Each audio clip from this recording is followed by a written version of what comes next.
This is Alex Howard back again from the Government 2.0 Expo floor here in Washington, D.C.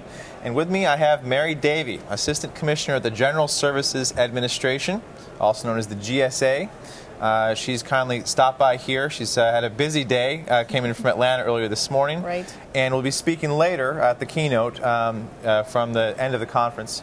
And you've been doing some interesting things around the procurement space. And while I hate to add the 2.0 to something, at the Gov 2.0 Expo, why not? What does Procurement 2.0 mean? Procurement 2.0 is, we're looking at how to improve the way the federal government buys by increasing communication and collaboration in that process, primarily through the use of social media. The traditional procurement process is fairly closed and really complex, so we want to open it up and make it more collaborative across government and then between government and the private sector so we get better outcomes. So this isn't just about, posting to at Mary Davie on Twitter, how can we buy better, right. And then replying. There's actually much more to it than that. Yep. And what software platforms are you using? We've started off by launching a user voice platform, which allowed us to ask the general public, what are some ideas that you have on how we could improve the way we buy? And so people can put up suggestions, they can comment, and they can vote, and we've got about 140 ideas that have been put up so far, thousands of visits, lots of comments. And out of those ideas were things like launching a wiki so that we could collaboratively develop requirements between government and industry right in the open. Government has a need for something and maybe it hasn't quite fleshed it out yet. We can put that requirement up on the wiki and ask people to help us build that solicitation and really define the best way to buy what it is we're going to buy. We also use Twitter to update procurement status, and we've got a blog going as well so people can comment about their experience as we go and just be as open and transparent about all of this as possible because quite frankly we're testing and some of this may not work and that's okay, but let's tell people either why it worked or why it didn't work. So by my count you're using microblogging through Twitter to share information, ask questions, push things back out, which means there are RSS feeds associated. You're using a wiki and you're crowdsourcing ideas which then you're talking about cohesively in a blog. Yes. So it's kind of the full Web 2.0 toolkit. Right. Which is Gov 2.0 in some sense. That's true. And there's actually one more, which is the GovLoop Ning platform. So we have a group focused solely on what we call Acquisition 2.0 with about 500 people from across federal, state, local, private sector, media that are all talking about this and sharing ideas between them. So how unusual is it to be reaching out into an online community like that? I think GovLoop has around 30,000 members now. Nearly half, I think, are active government employees. And really robust discussions happening on there. Where did the idea to partner with or otherwise integrate your efforts with that group come from? I've been doing federal procurement for 22 years, and as you sit in an agency, you don't have a lot of opportunity to talk to people in other agencies so much. And so knowing that that platform was available, I thought it would be really neat to try to connect people from different agencies to share. We've got a lot of the same challenges, and it really makes sense to try to understand what you're doing or what you've done and what succeeded rather than me sitting by myself trying to figure it out and reinvent it and making it really hard for the private sector to do business with the government. So I just wanted to open it up and get people connected.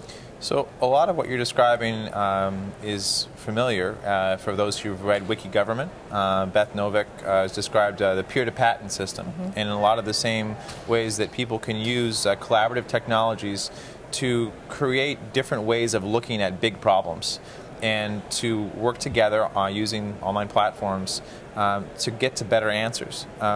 Procurement or acquisition are complicated, to say the least. There was a slide that Brian Sivak put up, his CTO of DC this morning, that showed a 16-step process. Look, there's a huge serpentine snake of a bit.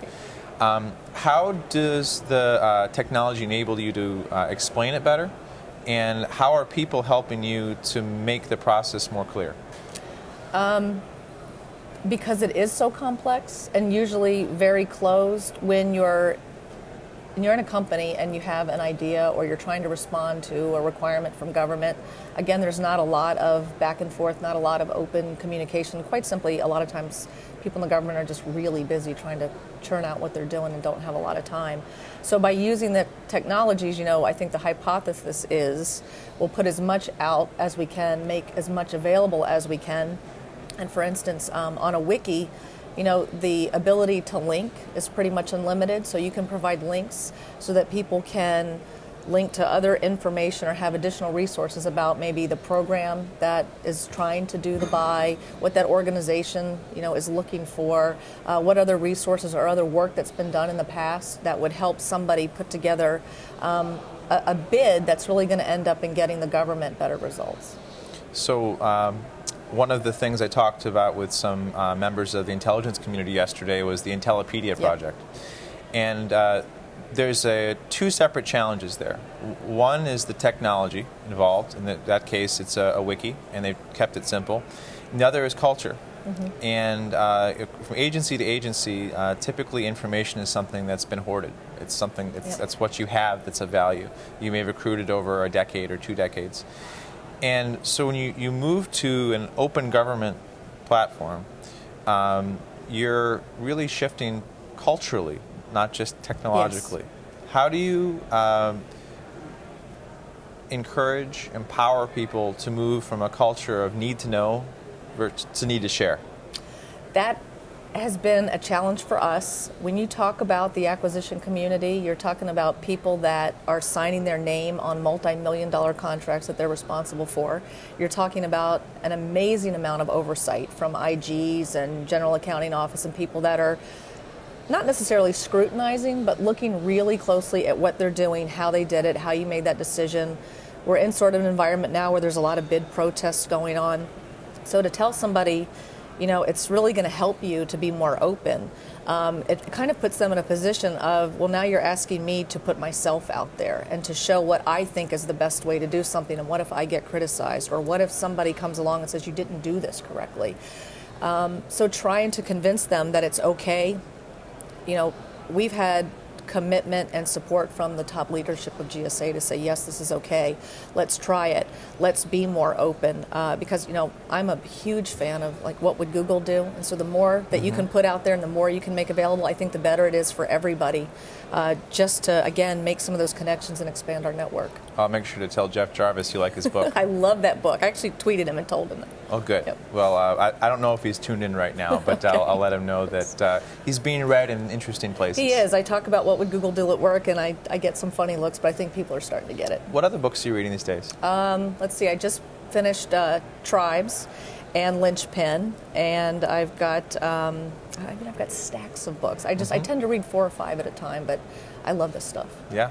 Well, me too. We read, write about it, and edit here and there. And I'm looking forward to seeing kind of what happens next in this process. You've had some early successes. Yes. What is the next thing in this procurement acquisition space as you build forward? Because clearly you've done well enough that you're not going to shut it down tomorrow. Right. No, we're not. As a matter of fact, the user voice platform is still open, and we're still getting people suggesting and commenting. The procurement team is looking at the work that they've done so far, and they're going to continue to kind of match some of the ideas that are out there with some of the procurements that they're running to see, what is next? What can we do? We have a lot of lessons learned from the wiki. We know pretty much what it works for, what it might not work so well for. We know that there's an internal and closed part of this process. We know that some of this can be really used to foster the external and open part of the process. So I think I've actually got the procurement team seeing some benefit for them and saying, okay, this is not as bad or scary as we thought it would be. They've realized they've got some really great ideas through this technology. So we're just going to keep pushing and keep testing and trying and see what happens. And I know the GSA has released an open government plan. Is this part of that? Yes, it is. Okay. Yep. We've got a lot of internal user voice type platforms going on for things that we're trying to accomplish at GSA, and then there's a whole lot of stuff that we're working, obviously, because GSA sits in the middle of government with our government partners, with our clients, vendor partners, and with our other stakeholder organizations. So. Okay. Yeah. Well, thank you for taking time out of a very busy day to come talk to us. I know you've got to go get ready for your keynote shortly, so they'll want you in the green room. If people want to find more information about the Better Buy project, where should they go online? BetterBuyProject.com, or they can also see the wiki at betterbuyproject.fas.gsa.gov. Okay. Yep. Thank you so much All for right. coming by. Okay, thank you. So this was Assistant Commissioner Mary Davie of the GSA speaking to us here from the Government 2.0 Expo here in DC. If you tune into the live stream, you'll be able to see her speaking in about an hour or so. Take care.